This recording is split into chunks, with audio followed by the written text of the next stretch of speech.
Are you going to go through life being conquerable, or are you going to go through life being unconquerable? It really is your decision. It's your choice. You literally can choose the life you want to live. And it's scary.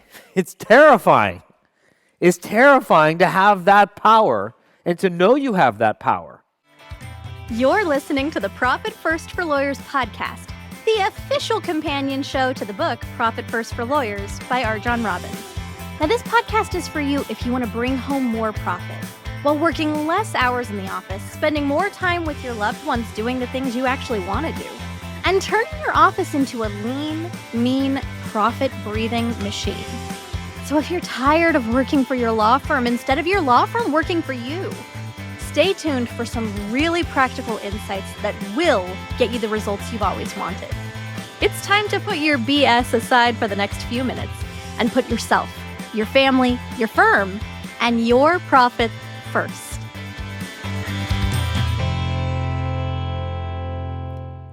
Welcome back to another episode of the Profit First for Lawyers podcast. I'm your host, Carly, and today we're exploring the topic of growth, and not just as in how can I continue to grind and to grow as quickly as possible for an unknown purpose just so long as I grow. But really what we're talking about is what the very predictable stages of law firm growth are and how those will add additional opportunities and challenges for you, and how to decide what kind of growth you want to pursue so that you can live the life that you want to be living. Now, I found a clip from April 2016 where RJon asks a question that kind of made me sit up a little bit straighter in my seat, and I want to play it for you now. So here's RJon. He's on stage in front of hundreds of law firm owners, encouraging them to reject their self-limiting beliefs and posing a very important question. Let's roll the clip. Are you going to go through life being conquerable, or are you going to go through life being unconquerable? It really is your decision. It's your choice.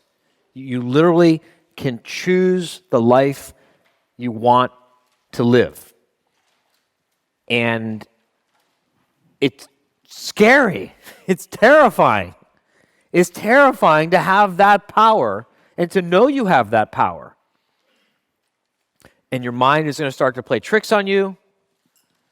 And you're going to start making up all kinds of reasons why you can't grow your firm to $1 million, $2 million, $5 million, $7 million, $10 million in revenue. You're going to have reasons to explain why all the other attorneys that you've met who have done it can do it, but you can't do it. You're going to have stories, you're going to have excuses, you're going to have justifications. Your subconscious is going to be doing a trick on you. And what's worse, you're going to become complicit in it. I got to sit down with Nichole Hanscom, Director of Special Projects at How to Manage a Small Law Firm, and someone who's led more workshops and classes on strategic planning, growth management, conflict resolution, and leadership development than anyone else I know, or that I know of.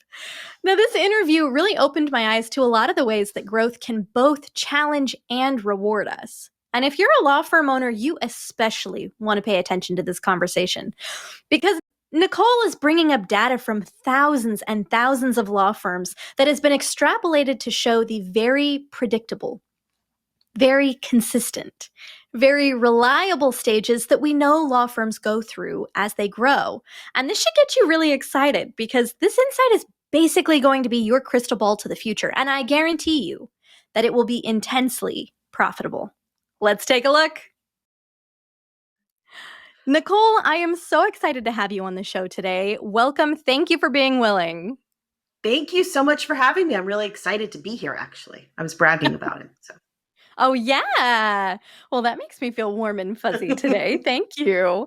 I know you obviously have a really interesting and fun background. Can you maybe talk a little bit for our listeners? What specifically interested you in law firm growth? What's really maybe might be interesting, law firms are the only place that I ever worked, except for the brief time that I hung out my own shingle and did consulting work for law firms. My first real job was at the public defender's office when I was 16 years old, before I went away to college. And then I continued working at the public defender's office. So I've worked with lawyers since I was 16 years old. It's really the only industry I've ever worked in, save, some bartending gigs here and there. Wow. I had absolutely no idea. So what is it about the law field that intrigues you? When I started at 16 and I was, going to change the world, I think, I knew it was going to be lawyers that were how we were going to change the world. I knew that all of the social justice, the economic justice, the helping to rewrite laws, helping to pave the way to make life better for people, it had always come from lawyers, and had always come from lawyers making good trouble. And that's what I really wanted to do. Oh, I I just love loved that. Oh, the definition, making good trouble. Oh, that is fun and so true too. it is. And then I started to learn we can get out there and make as much trouble as we want as individuals. But you're standing in the town square and you're screaming your message through a straw. And so I learned very quickly that we had to have groups of lawyers, and we had to galvanize people to action, and we had to inspire not just lawyers, but their clients. And so then it became using law as the way to change the world, not as one individual fighting a fight at a time, but as big groups fighting against the systems.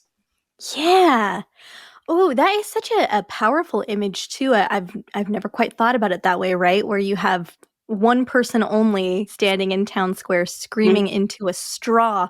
Oh, that sounds a little bit frustrating, to be honest. But wow, what It's a little bit frustrating. yeah, God, It is that's such a quite, good yes. voice.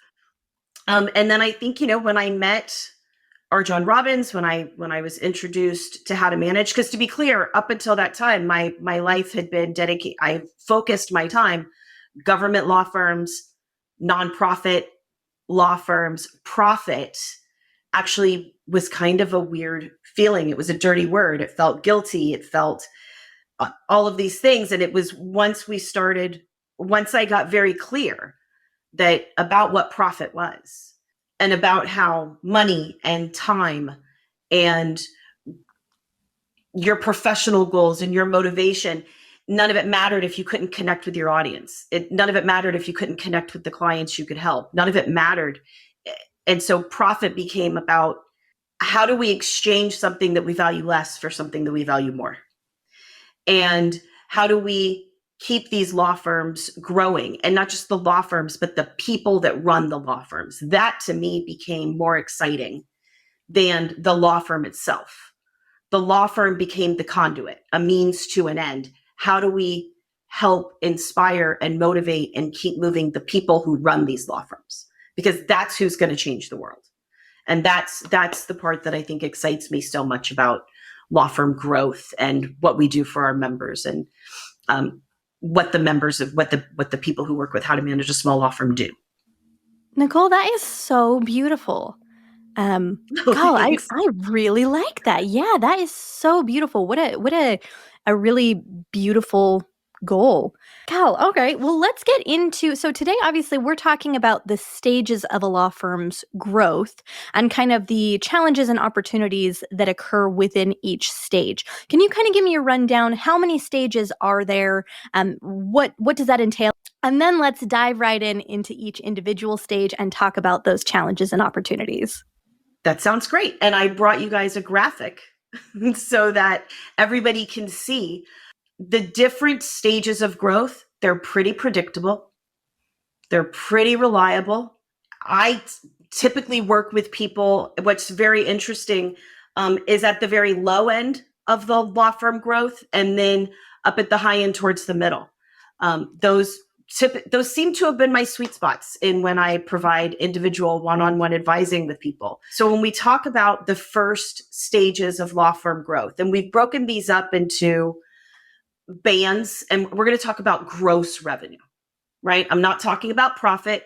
I'm not talking about any other financial measure. Just typically when we're talking about the gross revenue of a law firm, we can look at it so that it almost looks like a magic trick where you can tell me what your law firm revenue is, and I can tell you the problems that you're probably dealing with, and the opportunities that we can get you through that level and to the next level.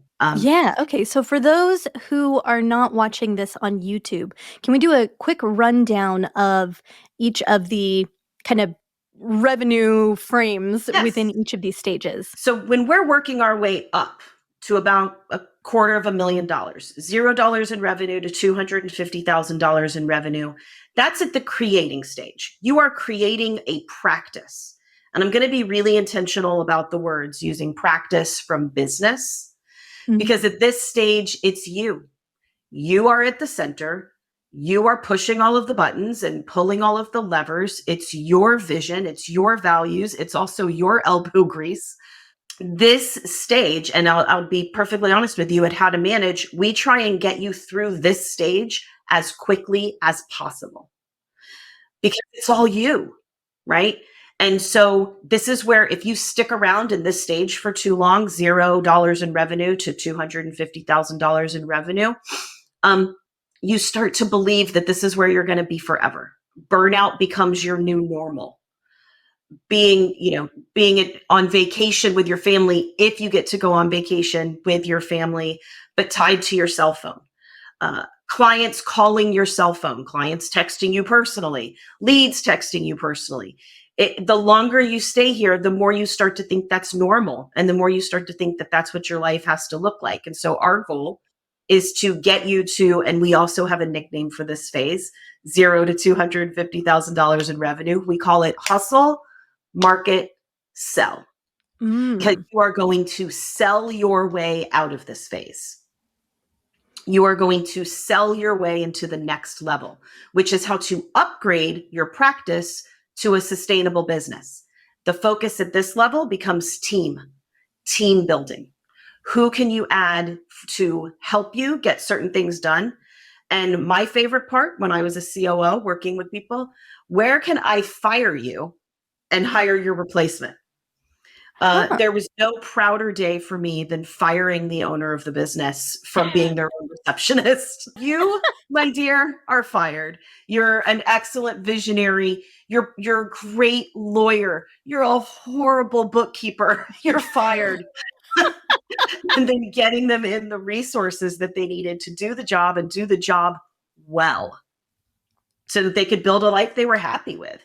That's what we're focusing on. And so becoming a business instead of a practice means we're starting to build the bottom of that pyramid, a big, strong, solid foundation that we can build the rest of your business on. At about $250,000 to $500,000 a year in gross revenue, that's the focus. Then we move into $500,000 a year in revenue to $1 million in revenue. And you'll see we keep going up in about $500,000 increments, right? That's breaking the 7-figure barrier. That's getting you through $1 million in revenue. And if I can, I'll come back and talk about that. But just to finish out the phases, at $1 million to $1.5 million, we really need to dial up your marketing machine. We need to start marketing in new and different ways to keep the growth going and to keep the momentum going.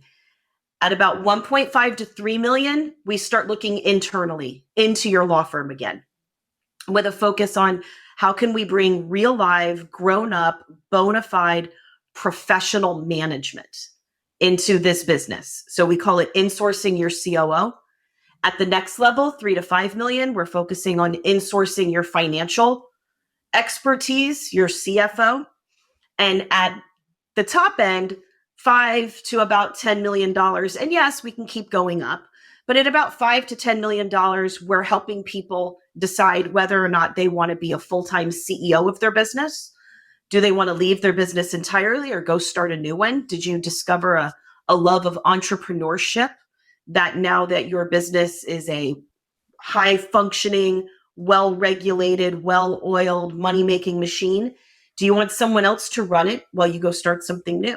Or do you want to keep running this and sit in the CEO spot? So that's kind of, it's broken up into 0 to 250, 250 to 500,000, 500 to a million, 1 to 1.5, 1.5 to 3, 3 to 5, and then 5 to 10 million. And pretty predictably, pretty reliably, we can help you move through these levels in about 18 months.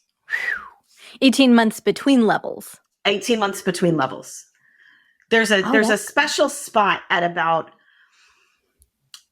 1.5 million to about 3 that I like to call law firm puberty. It's all awkward. It's very uncomfortable. It stops being fun again. Like, you know how I said our goal is to get you from 0 to 250 and get you out of it as quickly as we can? Yeah. The next time that we really are like, let's build up some momentum to get us up, out, and over this milestone. It's that $1 million to $1.5 million phase. We want to get you up, through, and over it. That is so you can go back to having fun. Now, how did we kind of figure out what these stages of law firm growth is? I mean, obviously, we work with hundreds and hundreds and hundreds of law firm owners, and RJon has coached thousands and thousands and thousands of law firm owners, right? What is special about these particular stages that made us earmark them as a specific stage? There's no real difference between a $500,000 gross revenue law firm and a $600,000 gross revenue law firm. There is a difference in the infrastructure between a $500,000 law firm and an $800,000 law firm. So I'm not sure where the degree comes from. I think it's more about the momentum and the trajectory. Yeah. And if you think about what the monthly revenues look like and what the monthly expenses. So one of the things that we like to do for planning is we don't look at you static at a moment in time. Instead, we look at the 90-day cycle. What's the next 90 days looking to hold? What's the next 90 days going to bring us? And in doing that planning in 90-day cycles, you start to see where your opportunities are. You start to see what new personnel we might need on staff, or what personnel we might need to retrain or maybe help succeed elsewhere. We look to see what marketing is working. We look to see where our clients are.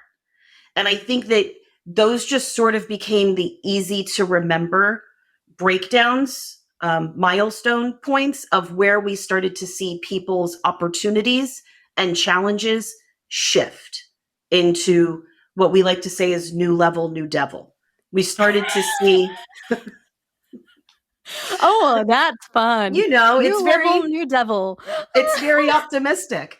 But it's because I don't want anybody to think that once you break $1 million, you've arrived, right? Your life at $1 million law business versus an $800,000 law business is not much changed. But if you see $1 million as a point in a marathon, not the destination of your sprint, you start to look at life differently. And I don't want anyone to think that you're going to arrive at success. And instead, you've always got something to learn. You've always got a new challenge to overcome. There's always a new opportunity out there on the horizon for you if you want it. At about every $500,000 is where we started to see new opportunities start to arise for members. Well, let's dive into that a little bit, because we talked a little bit about 0 to 250,000, right? Which is basically get out of this as much as possible. And sell, baby, sell, baby, sell. Yes. Yes. Sell, baby, sell, baby, sell. I love that. So let's talk a little bit about stage 2. What are some of the challenges and opportunities in stage 2? And then let's kind of go through some of them, especially in those early stages. I think the majority of our listeners, so far as we can tell with the data, tend to be in those first 4-ish stages. And in your first stage, you're making a lot of profit because you have no expenses. You have no overhead. It's like you and a laptop against the world, right? You also have no sick leave. You also don't get a lot of sleep. You also have no balance. And so that's why you have a lot of profit percentage wise, but you're not making a lot of money. So we want to move you to that next level, because realizing that what got you here, what got you to $250,000 in revenue will keep you stuck there. So we want to get you through, and we start doing that by adding people. We start doing that by getting you to learn how to delegate, how to work with a team. That's the real opportunity for growth there. From $250,000 in revenue to $500,000 in revenue, you might make a smaller percentage of profit because now you have to have a place for more people to sit. You have to have technology for more people to use, and you have to buy them office supplies, and you have to pay their payroll. But the money you're making is actually more because they can do things you can't do. So you're making more gross revenue. You might not be taking 70% of it out of the business anymore.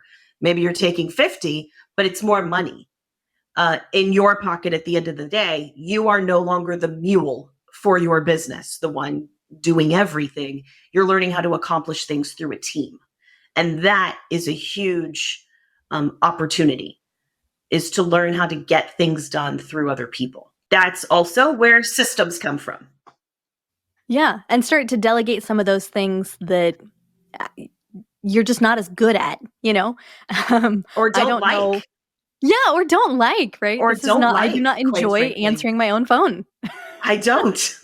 And this is a lot of attorneys that I work with will start deciding at this phase, I only want to work with some of the clients. I only want to do some parts of the case. I don't want to do all parts of the case. So we're helping them learn how to lead other lawyers. And this is where we're starting to build a good, solid infrastructure underneath them.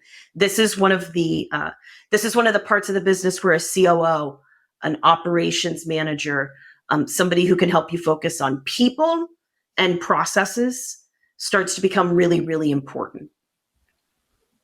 That's how you get up and out of this into the next level. Okay, so the first level were sell. Level 2 is infrastructure, People. Mhm. The next level is going to be all about your systems. It's going to be about executing your systems, learning that systems run your business and people run your systems. What we've discovered at this level, we're up and we're on our way through the $1 million mark. We're going to smash that 7-figure barrier. We've hired. We've got some technology in place. We're spending money on subscriptions. We probably have to spend money on an office because we have to have a place for the people that we've hired to sit. If you're not watching your profitability at this stage, you really start to notice where profit will leak into your business. And so if you're not watching profitability, if you're not watching the really important expenses for your law firm, if you're not making sure that every expense delivers you a return on your investment, that your money's not making you money, if you don't watch it, you will end up taking home the same amount of money. So at a $500,000 firm, I took home $200,000 a year. I now have an $800,000 law firm, and I'm taking home $200,000 a year. And we're like, where did that go? You get back into feeling chained to your business again. So we take a real close look at profitability. This is where it becomes essential for business owners to get a handle on their metrics, to learn how to manage their law firm using a dashboard, to learn what the indicators mean, to learn how to look at the most important key financial reports that come out of their business and use those as tools to help tell the future. And so that's a real strong focus at this next level. It's learning how to up level. And yes, lawyers, I'm talking about numbers. Don't tune out. Don't turn it off. You can learn how to read reports and read a dashboard like a story, and to see the story that it's telling about your law firm and how your law firm's performing, and to make sure that you have not become chained to your business and that you're not working just to pay other people's salary, because that's not why any of you got into doing this. Yeah.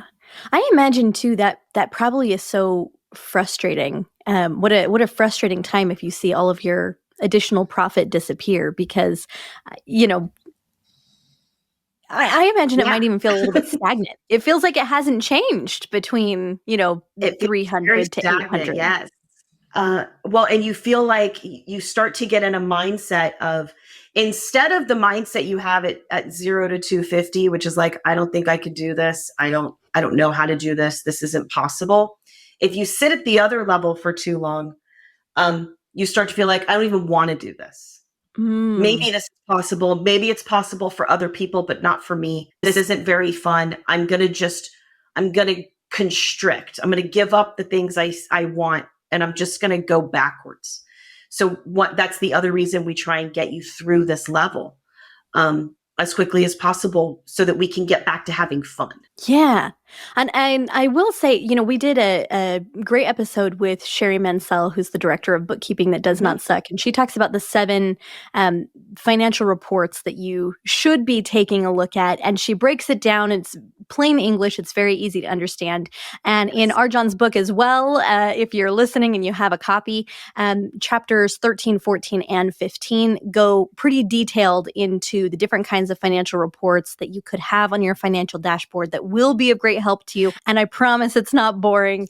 And there's not even too much math in it, right? It's just, RJon says, you don't have to be a mechanic to know that when your car's check engine light comes on, that it needs some attention, right? You yourself don't have to be the one under the hood fixing the car. Your dashboard is meant to tell you check engine, and then you go and bring it to your financial advisors and say, what does this mean? Let's fix it.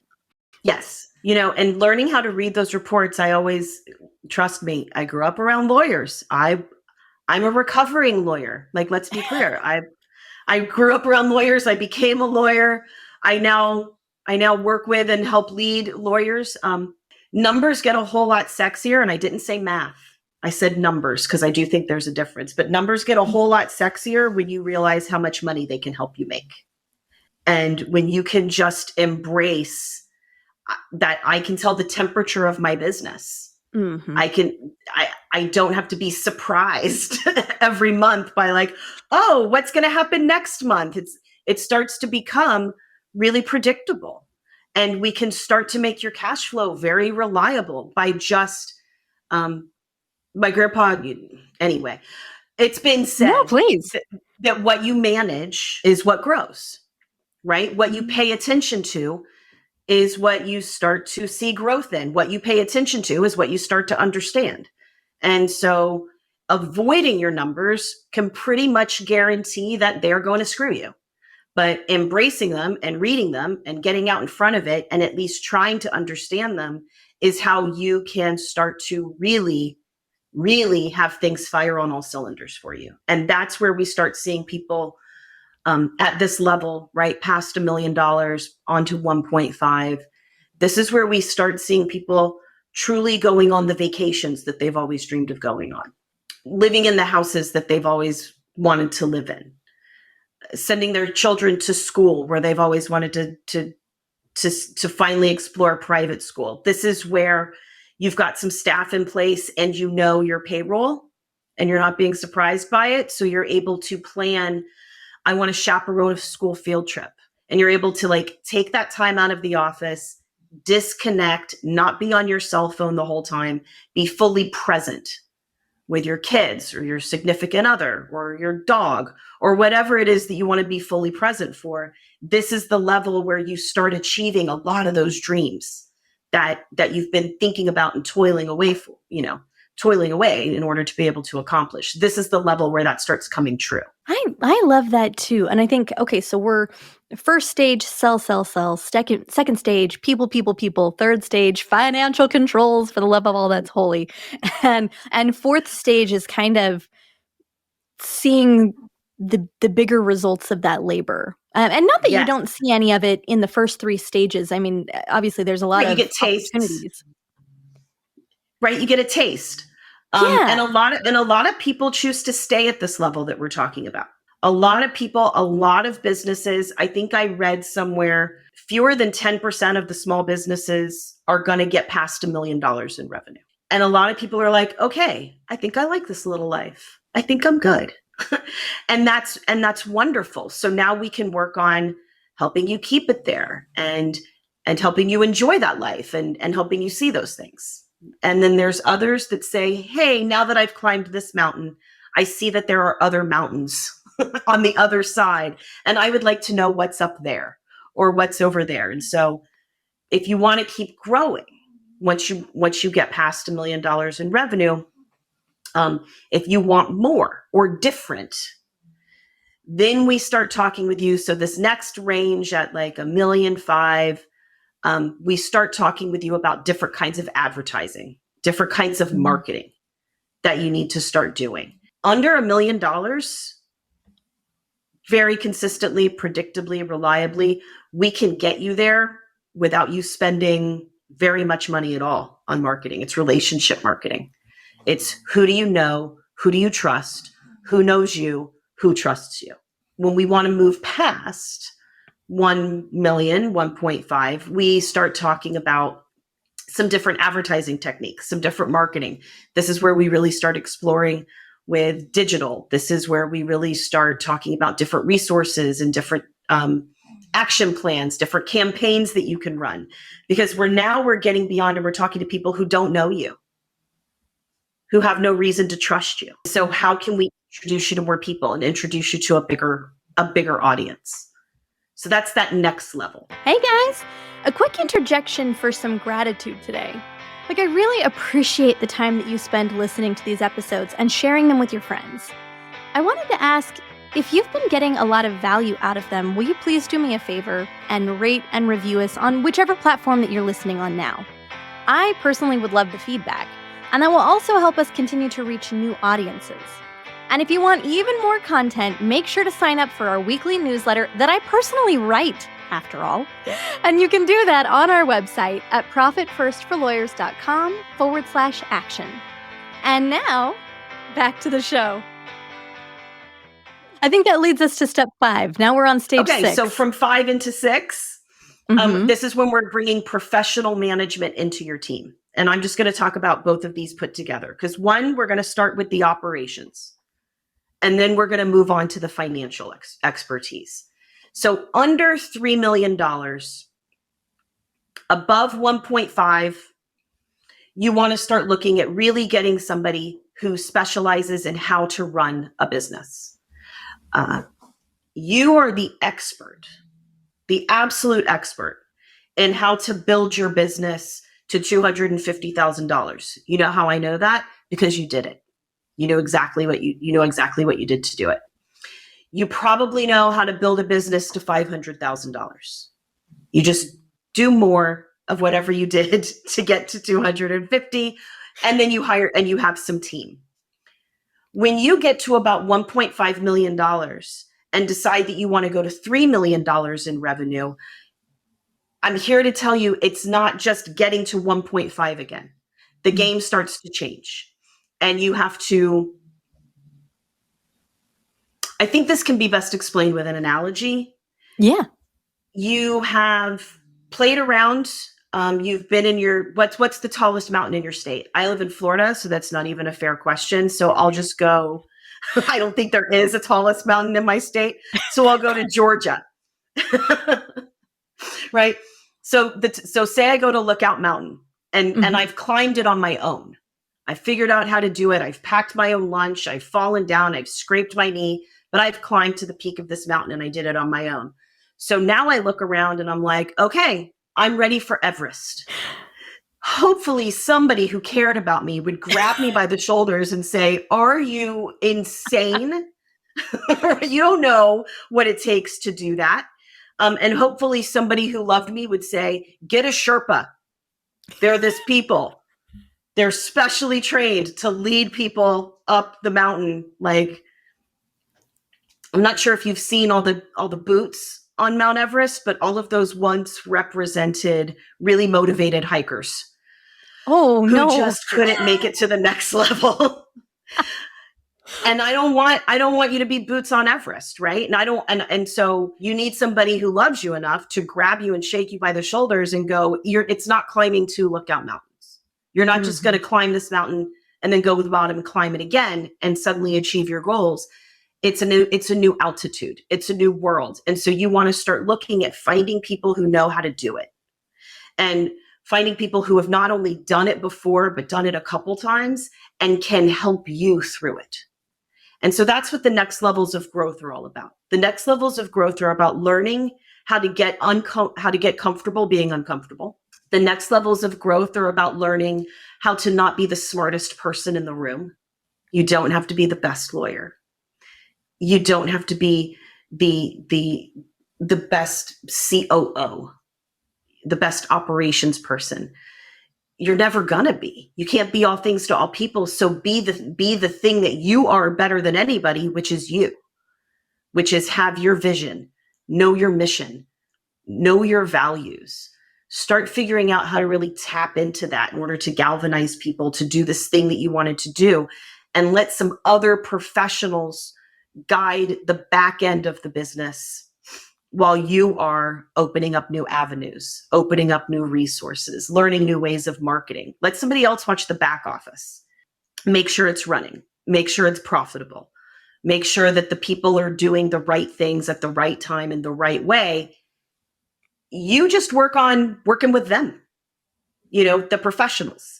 And so that's what the next two levels of growth are really about. Operations and people, and insourcing that expertise, and then financial operations and financial controls and profit and insourcing those operations. The next level is the most fun. Oh, okay. So we've climbed Mount Everest. We've climbed Everest, and we think to ourselves, do I want to be a professional mountain climber, or do I want to sit here on Everest for a little while? Maybe I don't want to climb mountains. Maybe now that I've climbed mountains, what I want to start doing is exploring the ocean. Maybe I want to go to space. I want to see how much higher I can get. And so at this next level, it's really figuring out, what do you want to do next? Do you want to keep running your law firm? Do you want to stay as the CEO of your business? Or do you want to hire a CEO to run your business? Do you want to cash profit checks from your business? Do you want to manage the dashboard for your business, but spend your time going to space, starting another mountain climbing business, exploring the ocean? You get to decide about, do you want to be the CEO of your business, or do you want to just transition into being the president and founder and go find something else to do? And that, I think, is the ultimate freedom, right? Like, you actually get to choose how you want to live the rest of your life according to your values and your vision. That, I think, is the opportunity that's really fun working with these business owners. I think that kind of reminds me, RJon talks a lot about his mentor. I think I'm going to butcher this, but he said that his mentor had told him once upon a time that you have to live your life the way that most people won't, so that you can get to the point where you can live the way most people can't. You didn't butcher it at all. I did. Hey, I got it. It took me a few seconds there, but I thought that was so impactful, and it kind of reminds me of this stage, right, where you've done the work, you've invested in yourself, you've invested in your team, you've invested in your business, you've invested in your clients, right? You're helping more people, you're making more profit, you've gotten to the top of Everest, and now you've lived the life that most people won't, and now you have the opportunity to live the way most people can't. That's it. Oh, I got goosebumps. Yeah, that's it. Oh, that's so great. Those are the 7 stages of law firm growth. And I'm telling you, it's pretty predictable. The things that happen at each of the stages, we can probably sit down and play a game, and you could throw out, when do all your associates try and stage a coup d'etat? I'd say that's 1.5 million. When do all of your staff decide that they need raises and they're going to boycott? That's 3 million. Like, we can tell you, when do I run out of people that I know, like, and trust? That's 500,000. You're going to have to start building a bigger network. Like, we could almost play a game, like, shout out your business problem. And we can tell you where it typically starts to happen. And we know before you get there, so we can help you put designing some some systems or some stopgaps to put it in place so that you're still going to get the headache, but maybe it's not a migraine. Oh, I really like that. And we had just spoken with immigration law firm owner Becky Moriello, who talked about every opportunity being gift wrapped in a problem and kind of those problem-tunities. So I like that too, that particular game, right? When is this thing going to happen? And then also, where is that opportunity wrapped within this particular problem to kind of elevate that I can use as a springboard to get to the next thing? Yeah. Like, know it's going to come, embrace it, roll with it. It's almost like surfing. We know it's going to happen. Let's do what we can do to make it the best ride. And then let's paddle back out and we'll get better. We'll get stronger and not bitter, better. That was not a Freudian slip. We'll get stronger and better every time we do it. Yeah, we're going to ride the wave as it crests. Oh, I really like that analogy too, Nichole. Okay, Nichole, I have one last question for you. And this is one of my favorite questions. I love to ask this one. And it is, what is one thing that you've done in the last year, in the last 12 months, that has brought more profit to your life? Where profit, of course, in this case means exchanging something you value less for something you value more. My answer, I think, is going to make RJon very happy. I know it's going to make our estate planning lawyers who are listening to me very happy. I spent money to go get an estate plan. Oh. So when my son was little, I had a will, right? My parents were both alive. They were young. I knew if anything happened to me, they could step in. I had a will. Now that he's an adult and my life has changed and we own more property and I rescue pit bulls, I realized that will isn't going to cut it anymore. It doesn't really take care of my son. It doesn't really take care of my dogs should anything happen to me. It doesn't take care of my house. It doesn't take care of my husband. If my husband passes, he owns a business. Oh, by the way, that he built he built and listened to every How to Manage a Small Law Firm crash course. He went to and watched live quarterly meetings.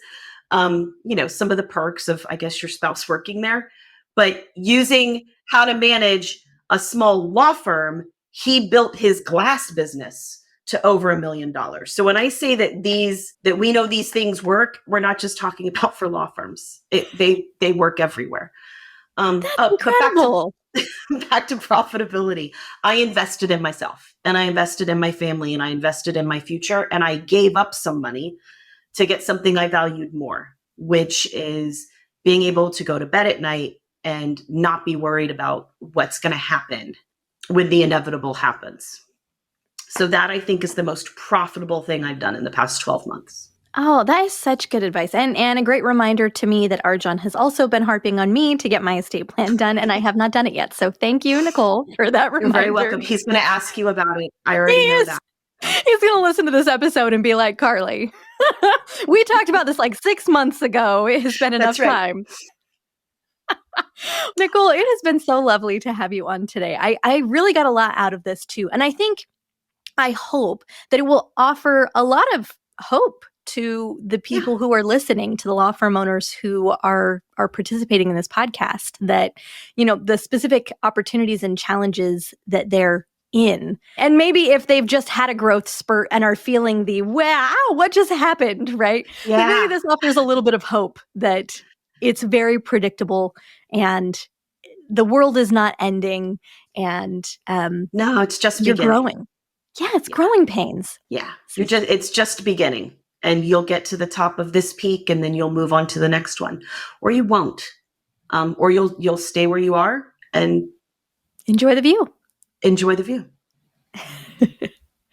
I love that. All right. Well, thanks so much again, Nichole. If anybody has any additional questions for Nichole, or if you want to play that game where you throw out, when is this going to happen, right? Go ahead and send us an email at podcast@profitfirstforlawyers.com, and I will make sure to ask Nichole for her opinions.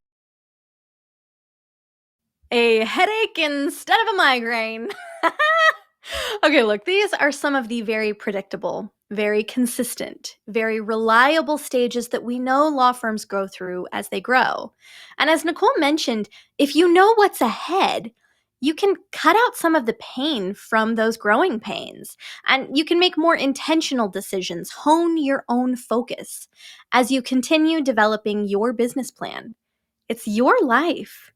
Will you be conquered or unconquerable? And that's what we've got for you today, folks. Stay tuned next time for even more great content that will get you the results you've always wanted. We'll see you there. Thank you for joining us on another episode of Profit First for Lawyers.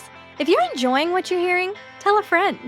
And visit profitfirstforlawyers.com/action to download the resources that are going to help you put these concepts to work for your law firm. Your future self will thank you for it, and we will see you next time.